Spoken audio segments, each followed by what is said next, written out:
After seeing some factories in Enugu State, it's obvious that there's industrialization efforts going on in the state. But I mean, we know for sure that there's no way a state can be truly industrialized without a major contribution of the state government.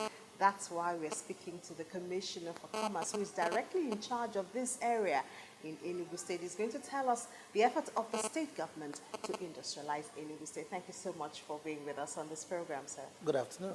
So, sir, how is the state government here making Enugu State industrialist friendly? There's a place where people can easily just come and start up their company, especially when you talk about manufacturers and not buying and selling. The first thing the governor did when he came into office in 2007 was to look at the state holistically.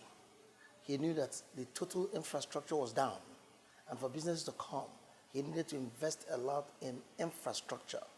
So he took time the first few years to build the infrastructure, the roads and all the things that go with it. He did that. So once the infrastructure was up and the place had ambience to attract industries, he now needed to create the enabling environment, which would include necessary partnerships, like the partnership with the Bank of Industry. Now, in spite of these efforts that you say the state government is doing, my own perception, if I'm wrong, please correct me, the state is still quiet. Like I don't feel a lot of industrialization vibes going on. No, it's a perception. People still labor from the perception of years back when Enugu State was a civil service town. You look at, for instance, aluminum manufacturing companies.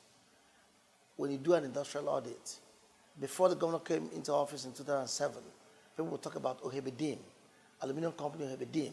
Today, you would have Alo Aluminium, you have El Shaddai, you have Chima Aluminium, you have Ozomark. When you do that kind of industrial audit, you will see about 20 to 30 such companies between 2007 and today. And some people will also tell you, oh, what about the vegetable oil refinery at Nachi? But I want you to go to Wilson. Wilson is at Nsoka, Solive, makers of Solive oil, employing over 800 people. Industries are scattered. You will know that previously, if you talked about day-old birds, you can only get those from the western region, from the southwest into Enugu State. Today, courtesy of Sunchi Farms at Eminent Industrial Layout, just over there, we now export day-old chicks from Enugu State. And this success story is replicated across the industries. We are not talking about our mega industrial hubs, like Nikon, of course, the blue chip brands that you know, like MBL is there, 7-Up is there, Coca-Cola is there.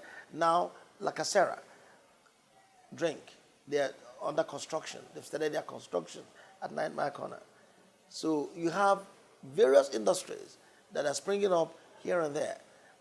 You may not see it as much, but they're there. Just the other day, the governor flagged off the automobile Mercedes Sales and Service Center, and they're doing their coupling, like coupling of some of their products here in Enugu. They just opened, and they've said they will do quite a lot of expansion. One of the major complaints of industrialists or manufacturers in Nigeria, or those who attempt to own their businesses, is the issue of multiple taxation. That they have the local government people disturbing them, then the state government comes, and then the federal government, amidst other overhead costs. How are you dealing with this issue in Enugu State? Enugu State, one of the things the governor did was to set up an interministerial committee. This committee, the job is solely to tackle the hydra-headed monster called multiple taxation. And what the governor wants to achieve is a single coupon tax system for businesses based in Enugu State. January, once you get your coupon, if you look at it and you know this entire amount that I need to pay for the year, and this bit of it will go to Board of Internal Revenue, Registrar of Businesses, SWAMA, this one, this local government. So nobody will come to harass you anymore. So he wants to deliver this prior to leaving office to make sure that that is totally streamlined. The committee is meeting as we speak. They're trying to come up with this single coupon payment system. And it's something that he would like to leave as a lasting legacy. Another thing is dealing with the mindset of the people. I mean, before now, it's so much easier for you to come out of school, try and get a job, a 9-to-5 job, and at the end of the month get your salary. Now, how do you deal with the mindset of the people to make people hungry for owning their own businesses instead of just doing a job and getting a salary? There are twin issues. The governor wanted to make sure that Enugu State will transition out of FAC. He will also want to make sure that people stop looking at civil service as a sole employer of labor. That's the one way to reduce unemployment. During the first tenure, he sent a good number of people out of this country to learn tailoring. He also sent a good number of people for the Songhai Training Institute in the Republic of Benin. If you were to go to Adani and you were to go to Heneke today at the Songhai village, you will see those agri-entrepreneurs at work. He set up a college of agriculture and entrepreneurship, now Enugu State College of Technology at Iwolo. These are to just retrain the people, redirect them from this issue of looking at civil service purely. Then, when those people started coming out, we're not all talking about his partnership with the ITF. They trained last year 1,000 individuals in various skill sets. His partnership with the Nigerian NDE, where a lot of people have been trained. After they've been trained, the next complaint was money. We don't have money to set up our businesses. Now, of course, he worked very hard to move Bank of Industry, the zonal head office, to Enugu State. When the issue became accommodation, he said, look for accommodation in 48 hours. Within 2 weeks, the building had been allocated, the building had been readied, and the office opening was done. But that had not brought the money. He said, okay, sign the MOU, the agreement with them, with Bank of Industry, to put $1 billion in the first instance on the table. That agreement was signed August 2012. The flag off was done, and the funding has started. A few weeks ago, the governor approved 595 million. The Executive Council approved that because many people do not understand. When they hear about the Bank of Industry Enugu State funded pattern, they will think that's just 1 billion, but it's not. The law is very clear. Every year that Enugu State would make a budget, 0.5% of the total budgeted amount must be reserved for the BOI fund. And that's same for all the local governments. 0.5% of the money must be aggregated and put into the BOI Enugu State MSME fund. And by God's grace, we're been slated to be part of the first beneficiaries of the central bank, 2 billion, the 200-something billion loan, of which we are getting our 2 billion tranche.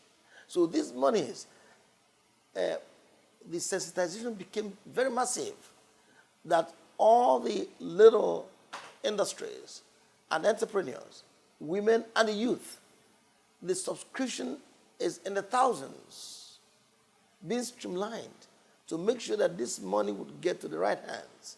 And they will know that it's not free money in terms of political money. It's money underwriting that will be done on the bank criteria, money that will be paid back, so that it's so easy for people to make a living. How much is a civil servant paid? If you take this loan that the governor had given a waiver, 0% for the Enugu State component of the loan, it will bring the Bank of Industry loan to 5%, which is almost free. So that money is being dispersed. I'm very much interested in the training programs because this is what empowers people, to go and set up their businesses. How do you choose the beneficiaries? I mean, you've elaborated the efforts of the government in training the people, but how do you choose people to be sure that it is those who need it and those who will use it that benefit from the training programs? For many years, data was the first thing. In the first tenure, you did mapping. You did a lot of data. The trade organizations already in place. We have robust relationship with trade arrangements, with the trade associations. So if you want to trade mechanics, you go to NATA, Nigerian Automobile Technical Association. So they know their members, and they say, we want 100 of your members to come and train. The other, about a few months ago, there was a training at the stadium. It was one of the oil companies that partnered with us to do this training. So the people who will be trained are already the technicians who have workshops. They do upcoding in terms of their skill setting. So that's what you see. So they already have things in place. They already have ideas. The apprentices that they've been released, but they don't have money to set up their workshops already. But they have the skills. So they are taught some of these entrepreneurs. And of course, there are also various programs that we suggest if we feel that they need to get more entrepreneurial skills. You have the Annabelle Institute, you have the CEDA from the Central Bank Institute, you have various, even the private ones.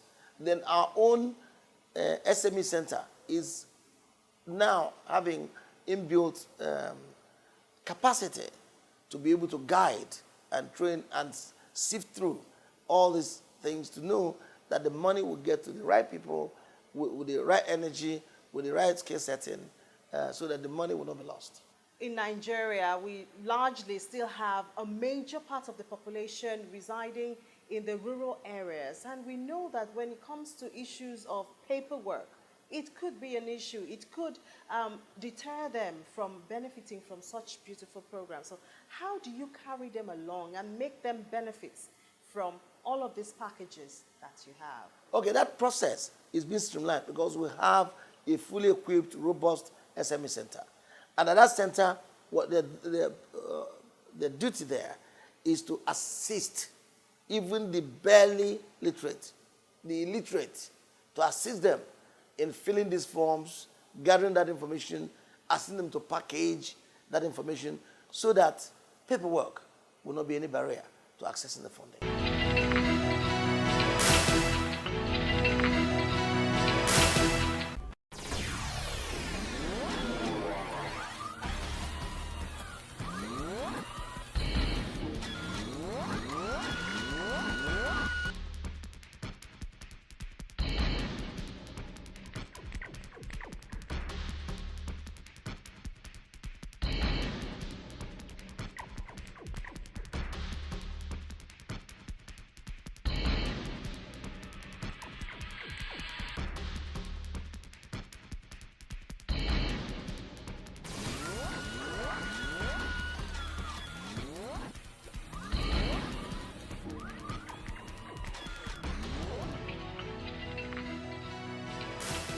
Every trip on BOI Weekly just exposes me to the fact that Nigeria has so much to offer the world and we can make it. But we can only do that if we all contribute to it. That's why you should get in touch with us. You ask us any question and give us your comments and we will answer you. Until next time on BOI Weekly, I'm Billy Thompson.